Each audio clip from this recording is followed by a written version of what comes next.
This is GEA Fat Camp versus the Lean Bulk. In this video, we're going to cover the exact amount of calories and macros you should be on, whether your goal is losing body fat, dropping 10% of your body weight. I'm going to show you exactly how to do that and exactly how I've done that, or whether your goal is to gain muscle without gaining body fat. I've tons of case studies in this video of guys who've gained a lot of muscle while getting leaner in the process. You can increase weight on the scale while getting leaner, and I'm going to show you how. Before we jump into my exact recommendations on your calories and macros, I'm going to show you these two videos that are crucial to what we're going through today for you to understand the topic deeper. Did the Fat Club work with Banty? Was it just extra runs after training?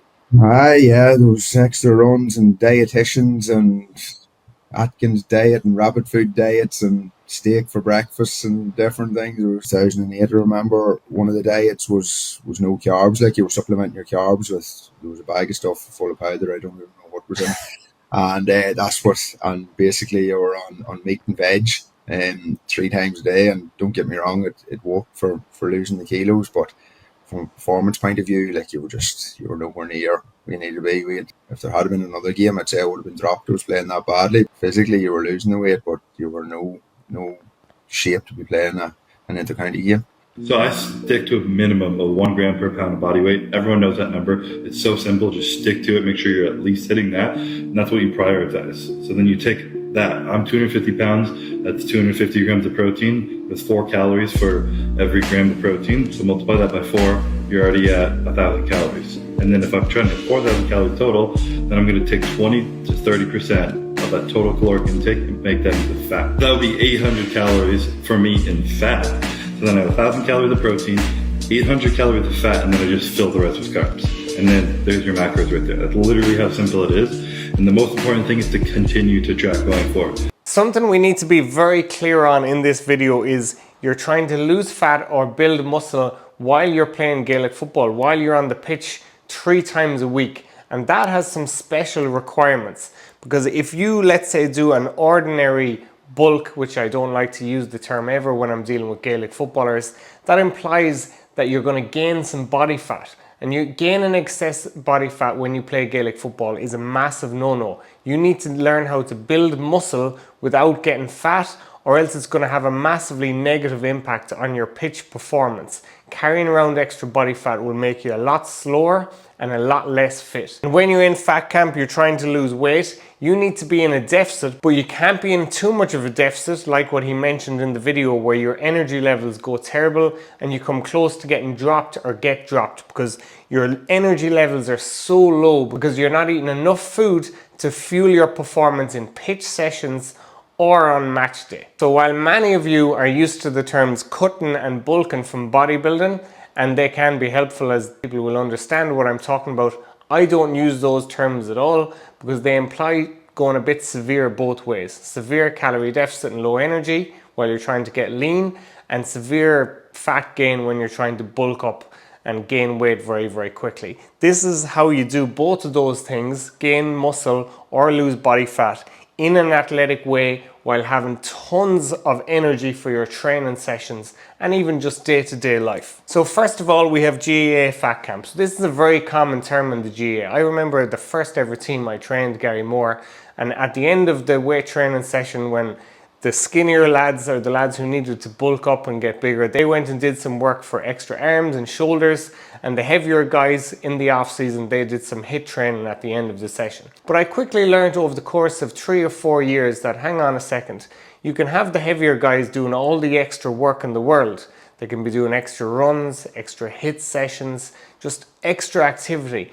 None of that is going to make any difference towards getting them any fitter if they're not managing their diet and their lifestyle outside of it. Because the amount of fat you burn or the amount of fat you lose is going to be majorly impacted by your diet and minorly impacted by your training methods. So if you want to get a lot fitter and drop a lot of body fat, I highly recommend focusing on nutrition and not just training. So here you'll have some examples of my client Martin here, who lost 60 pounds, an incredible 60 pounds, way stronger every month for the 7 months.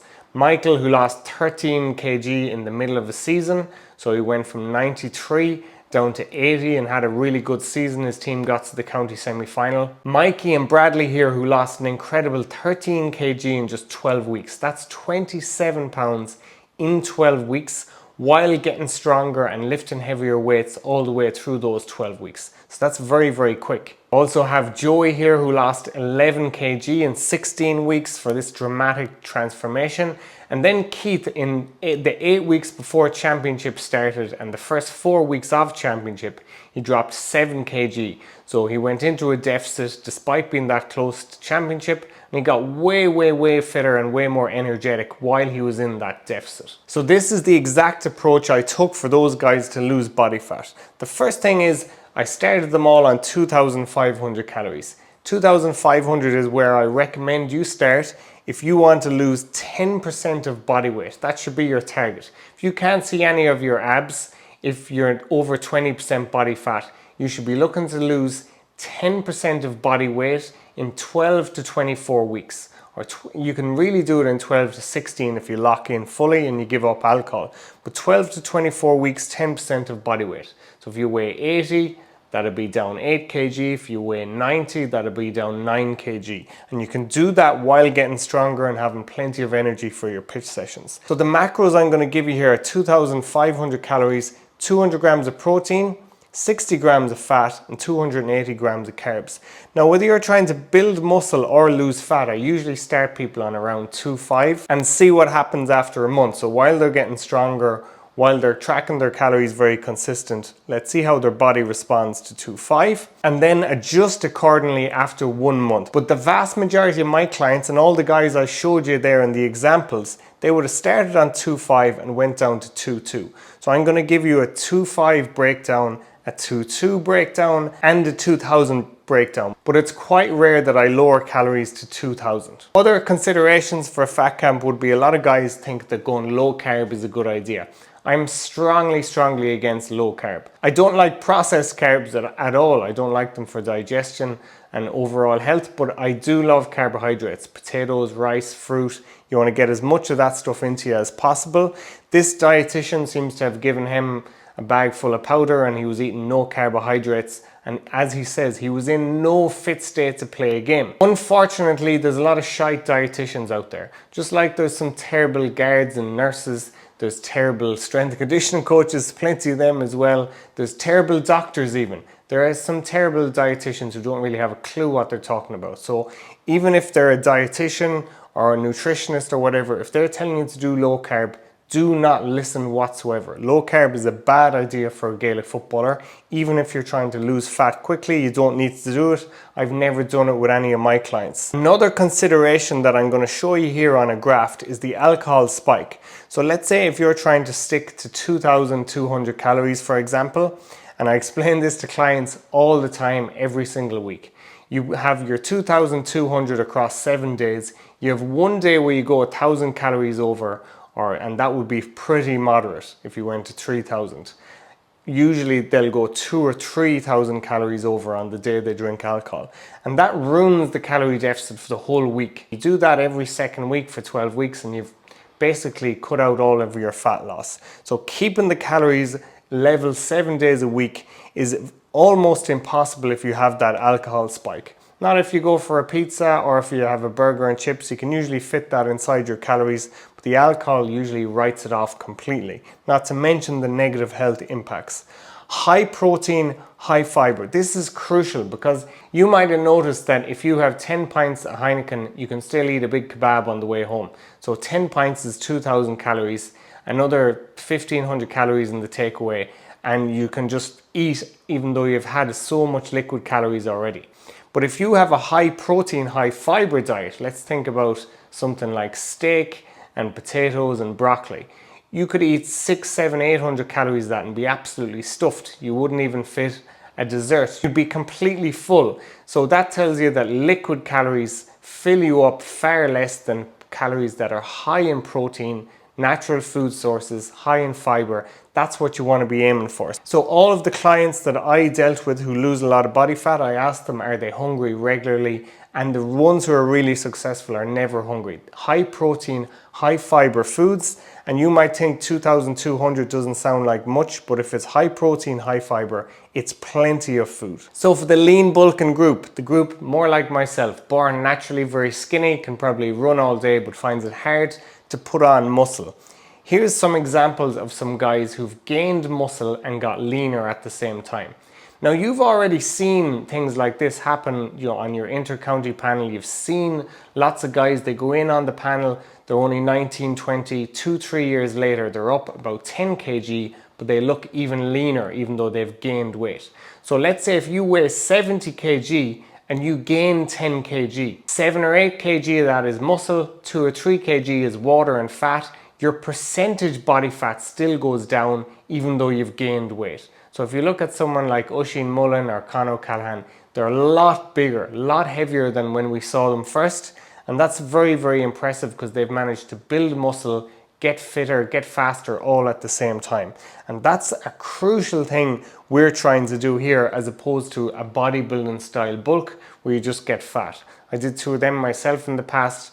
They're not even necessary for bodybuilding, but they're 100% not necessary if you're on the pitch, because that extra fat is going to stop you moving around the pitch, which a bodybuilder doesn't have to worry about. 3, 5 to 10k running sessions a week. So we have Limog here, who I helped gain 20 kg as a young lad. Started training Enda Hessian around the same time, and he did something similar, he says here in his testimonial. Then we have Mark and Jordan, who both gained 7 kg in 16 weeks. And then also the 2 Aarons here who I've been training in the last 6 months, and both of them gained 7 kg in just 12 weeks. So I'm going to throw up the calorie breakdown of 3,000 calories. Again, I start these guys on 2,500 calories. I never start high on calories, because the higher you start, you jump up to 3,000, 3,500 straight away.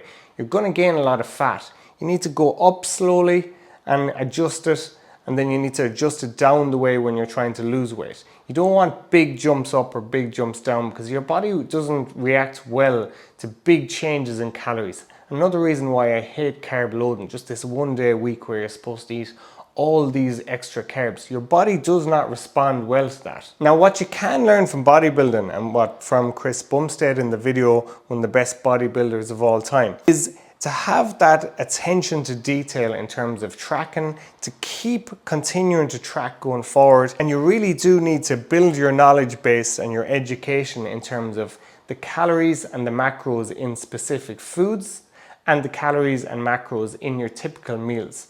So one huge mistake fellas who are trying to gain weight do, and I come across this all the time, which is why I am so insistent that they continue to track calories, is they'll just track calories once, they'll see they're hitting high enough calories, and they'll never do it again, and they just end up getting fat, because they'll be on, oh, I'm on 3,000 calories now. Then you sneak in a pizza at the weekend on top of that. You might have 2 or 3 nights out a month, or even more if you're in college, and all of a sudden this guy who was underweight or naturally skinny ends up having a ton of extra body fat and very, very little extra muscle mass. Remember, you can't just fire extra calories at your body and hope for the best. You have to be getting stronger with good technique. You need good digestion, you need good sleep. You can't just throw in extra calories from alcohol, extra calories from takeaway, from protein bars, from all types of junk food, and all of a sudden this lean gaining phase turns into a dirty bulk, and you've ruined your athleticism, which is very, very common, especially if you're doing something like this and not even training legs in the gym, which is a very, very common mistake. So to wrap up the video, both of these approaches, fat loss and muscle gain for a Gaelic footballer who's on the pitch, are very, very similar. They're far more similar than they are different. And the amount or the volume of food is the only thing that's different. So me and my girlfriend eat the exact same foods and the exact same meals every single day. The only thing that's different, and she weighs 25, 26 kg less than me, the only thing that's different is the volume of the food. So we have the same foods, but the volume of the food. And that's the same whether you're trying to lose body fat or build muscle. You should be eating very much the exact same foods. There's no special cutting foods or special bulking foods. You need to be eating high quality foods, and it's only the amounts that's different. So when I'm cutting for the summer, the foods I eat are exactly the same. I'll just cut out some things like dates and avocado and bananas that are super healthy foods. They're just higher in calories, higher in fats, higher in carbohydrates. I'll keep the protein intake the same. Also, for both of these approaches, digestion is key. Digestion is one of those things these days that people think they can just ignore. They can fire in loads of very processed, fast digesting carbohydrates the day before a game. A lot of people's digestion does not respond well to that. I talk about this to players all the time. I ask them about it. How did you feel after carb loading? They might have heard about carb loading online. They'll tell me they felt absolutely terrible.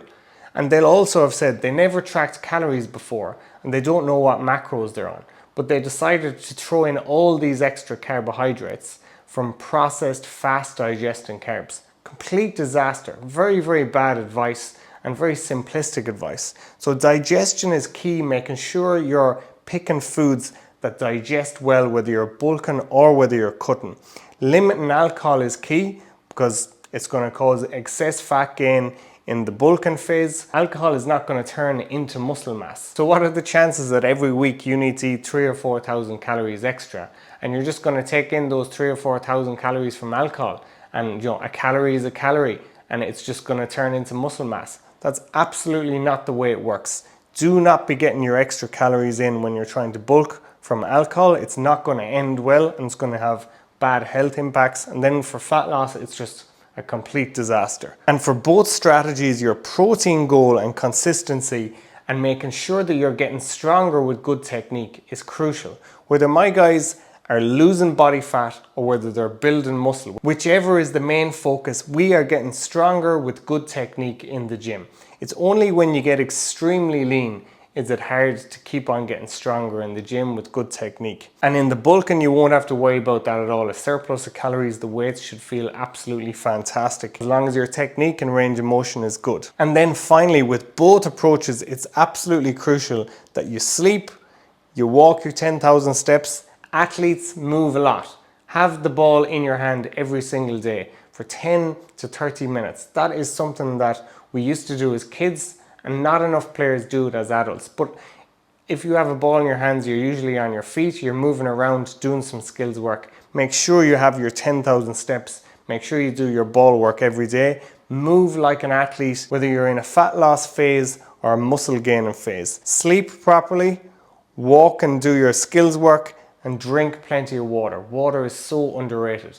A lot of the benefits that people are looking for are from supplements or from caffeine. They'd simply get if they got a better night's sleep and they drank some more water. So this is your ultimate guide towards fat loss or a muscle gaining phase for a Gaelic footballer who's on the pitch 3 times a week, or even in the off season. The principles work the exact same, even if you're on the pitch a little bit less. Follow these and you can gain muscle without getting fat. You can get lean while increasing your energy levels to do those extra runs in training and on game day.